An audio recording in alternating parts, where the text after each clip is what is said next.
सोचो, कल पार्लियामेंट बोले कि यूपी के 3 हिस्से होंगे। बंगाल से एक नया स्टेट बनेगा या फिर आपका डिस्ट्रिक्ट किसी और स्टेट में शिफ्ट हो जाएगा।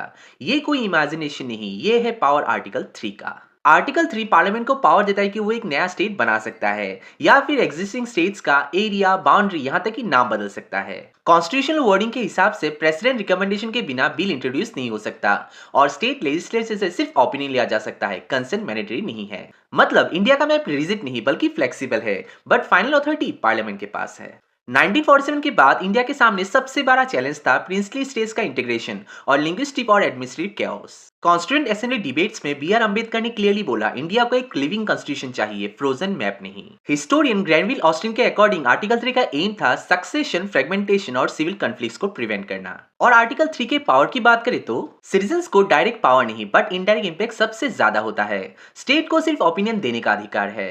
पार्लियामेंट मैक्सिमम पावर होल्ड करता है, दैट इज क्रिएशन, मर्जर और डिवीजन का। और जुडिशरी की बात करें तो प्रोसेस एंड कॉन्स्टिट्यूशनिटी का रिव्यू कर सकता है।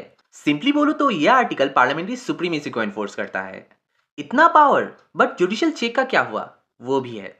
बेरोवरी यूनियन केस 1960 में सुप्रीम कोर्ट ने क्लैरिफाई किया कि आर्टिकल 3 के थ्रू इंटरनेशनल बाउंड्री ट्रांसफर नहीं हो सकता, उसके लिए आर्टिकल 368 अमेंडमेंट चाहिए। और साथ ही कोर्ट ने क्लियरली बोला, आर्टिकल 3 एब्सोल्यूट नहीं बल्कि कॉन्स्टिट्यूशन के फ्रेमवर्क से बंधा है। लेकिन आर्टिकल 3 का मिसयूज भी हो सकता है, जैसे सेंटर स्टेट के फेडरल ऑटोनॉमी वीक कर सकता है, पॉलिटिकल मोटिव से स्टेट का रिऑर्गेनाइजेशन हो सकता है, और साथ ही पब्लिक सेंटिमेंट इग्नोर होने का रिस्क सबसे ज्यादा होता है।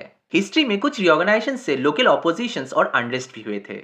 आज के टाइम आर्टिकल 3 इसलिए इंपॉर्टेंट है क्योंकि देश के कई रीजन्स अभी भी न्यू स्टेट या ग्रेटर ऑटोनॉमी की डिमांड कर रहे हैं। साथ ही ये centre versus state federalism debate को जिंदा रखता है। लैंग्वेज, कल्चर, रीजनल प्राइड पर बेस्ड आइडेंटिटी पॉलिटिक्स और रीजनल मूवमेंट्स को आर्टिकल 3 लीगल रिकॉग्निशन का फ्रेमवर्क देता है ताकि यूनिटी कंप्रोमाइज ना हो। इसी के साथ सिटीजनशिप एंड गवर्नेंस एफिशिएंसी।